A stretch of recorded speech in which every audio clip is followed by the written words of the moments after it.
राजगृह के निकट एक सुंदर आश्रम में भिक्षु आनंद कुमार ध्यान में बैठा था। उसकी आंखें बंद थीं, परंतु मन में तूफान मचा हुआ था। 3 वर्षों से वह बुद्ध की शिक्षाओं का पालन कर रहा था, फिर भी मन की शांति उससे कोसों दूर लगती थी। क्यों नहीं मिल रही मुझे वह शांति जिसके बारे में भगवान बुद्ध बताते हैं? आनंद कुमार के मन में यह प्रश्न बार बार उठता था। उसने अपनी आंखें खोली और देखा कि आश्रम के अन्य भिक्षु कितनी शांति से ध्यान कर रहे थे। उनके चेहरों पर एक दिव्य तेज था, जबकि उसका मन अभी भी चंचल था। मैं निश्चित रूप से कुछ गलत कर रहा हूं, उसने सोचा। शायद मैं इस मार्ग के योग्य ही नहीं हूं। इसी उधेड़बुन में वह उठा और आश्रम के बाहर टहलने लगा। शाम का समय था और सूरज धीरे धीरे पश्चिम की ओर ढल रहा था। वृक्षों की छाया लंबी होती जा रही थी। अचानक उसे एक विचित्र दृश्य दिखाई दिया।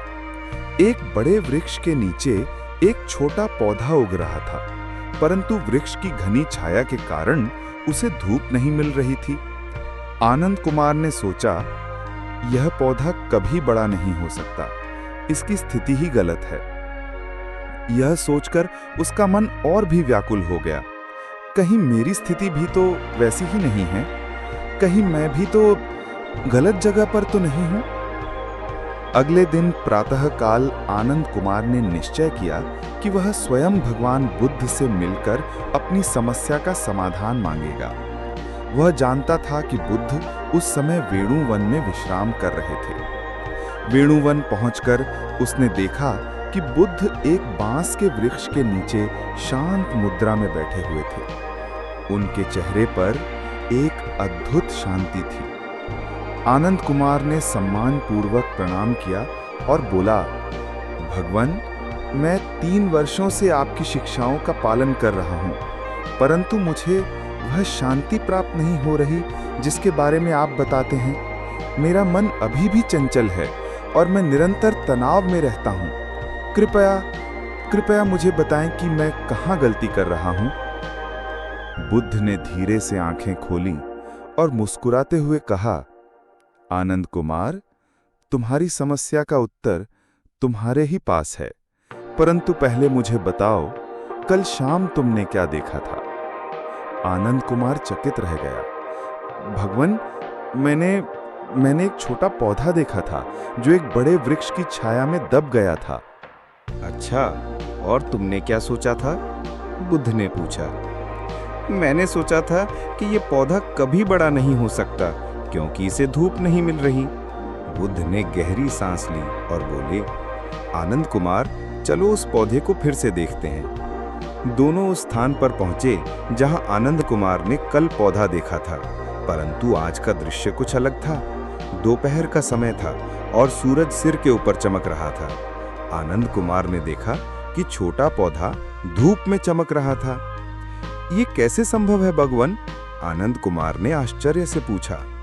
बुद्ध ने मुस्कुराते हुए कहा, आनंद कुमार, कल तुमने केवल छाया देखी थी, आज धूप देख रहे हो। क्या वृक्ष की स्थिति बदली है? नहीं भगवान। क्या पौधे की स्थिति बदली है? नहीं भगवान। तो फिर क्या बदला है? आनंद कुमार कुछ देर सोचता रहा, फिर बोला, समय बदला है भगवान, सूरज की स्थिति बदली है। बिल्कुल सही, बुद्ध ने कहा।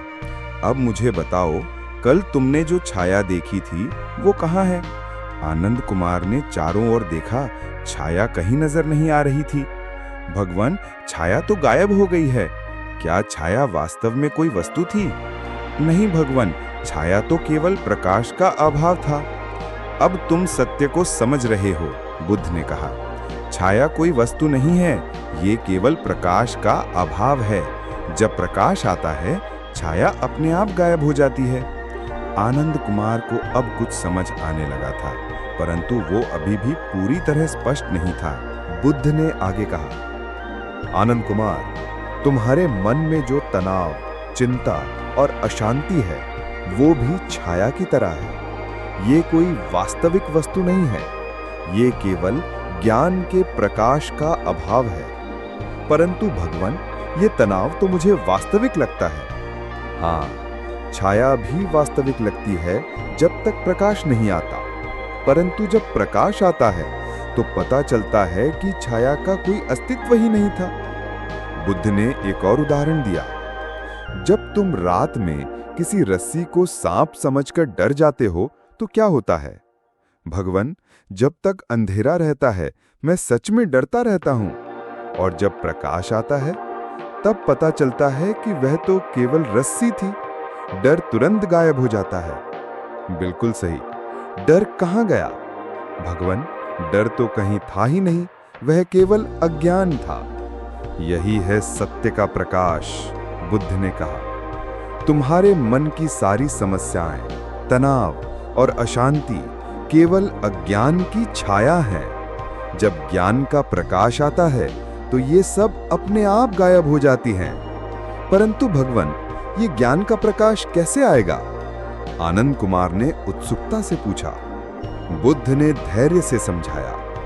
आनंद कुमार, जिस प्रकार सूरज का प्रकाश अपने समय पर आता है, उसी प्रकार ज्ञान का प्रकाश भी अपने समय पर आता है। तुम्हारा काम केवल तैयार रहना है। कैसे तैयार रहना है भगवन? पहले तुम ये समझो कि तुम्हारी समस्याएं छाया की तरह हैं। जब तुम छाया को पकड़ने की कोशिश करते हो तो तुम्हारे हाथ कुछ नहीं आता। उसी प्रकार जब तुम अपनी समस्याओं से लड़ने की कोशिश करते हो तो वे और भी मजबूत हो जाती हैं। तो फिर क्या करना चाहिए? छाया को हटाने के लिए तुम क्या करते हो? आनंद कुमार ने सोचा, भगवन, मैं प्रकाश लाता हूं। बिल्कुल सही। तुम छाया से नहीं लड़ते, बल्कि प्रकाश लाते हो। उसी प्रकार अपनी समस्याओं से लड़ने के बजाय ज्ञान का प्रकाश लाओ। ये ज्ञान का प्रकाश कैसे लाऊं? बुद्ध ने गहरी करुणा से कहा, सबसे पहले तुम ये स्वीकार करो कि तुम्हारी समस्याएं केवल छाया हैं, वे वास्तविक नहीं हैं। जब तुम इसे पूरी तरह समझ लोगे तो तुम पाओगे कि वे अपने आप गायब हो रही हैं। परंतु भगवन, ये समझना बहुत कठिन लगता है। क्या कोई व्यावहारिक विधि है? बुद्ध ने मुस्कुराते हुए कहा, हाँ आनंद कुमार, मैं तुम्हें एक विधि बताता हूं। जब भी तुम्हें कोई तनाव या चिंता हो तो तुम अपने आप से 3 प्रश्न पूछना। पहला, ये तनाव कहां से आ रहा है? दूसरा, क्या ये वास्तव में कोई वस्तु है जिसे मैं छू सकूं? तीसरा, अगर मैं इसे पकड़ने की कोशिश करूं तो क्या ये मेरे हाथ में आएगा? आनंद कुमार ने ध्यान से सुना और बोला, भगवन, मैं इसे समझने की कोशिश करता हूं। केवल कोशिश मत करो, अनुभव करो। बुद्ध ने कहा, अभी तुम्हारे मन में कोई चिंता है? हाँ भगवन, मुझे चिंता है कि कहीं मैं आपकी बात को ठीक से समझ ना पाऊं। अच्छा, अब मुझे बताओ, ये चिंता कहाँ है? इसका रंग क्या है? इसका आकार क्या है? आनंद कुमार ने अपने मन में खोजा, परंतु उसे कुछ नहीं मिला। भगवन, मुझे कुछ नहीं दिख रहा। तो फिर ये चिंता कहाँ है? भगवन, लगता है जैसे ये कहीं है ही नहीं। अब तुम समझ रहे हो, बुद्ध ने प्रसन्नता से कहा। जब तुम चिंता को खोजने की कोशिश करते हो तो वो गायब हो जाती है। ये इसलिए कि वो थी ही नहीं, ये केवल एक छाया थी। अब आनंद कुमार को बात समझ आने लगी थी। उसने कहा, भगवन, अब मैं समझ रहा हूं कि मैं अब तक छाया से लड़ रहा था। हाँ, और छाया से लड़ने का क्या परिणाम होता है?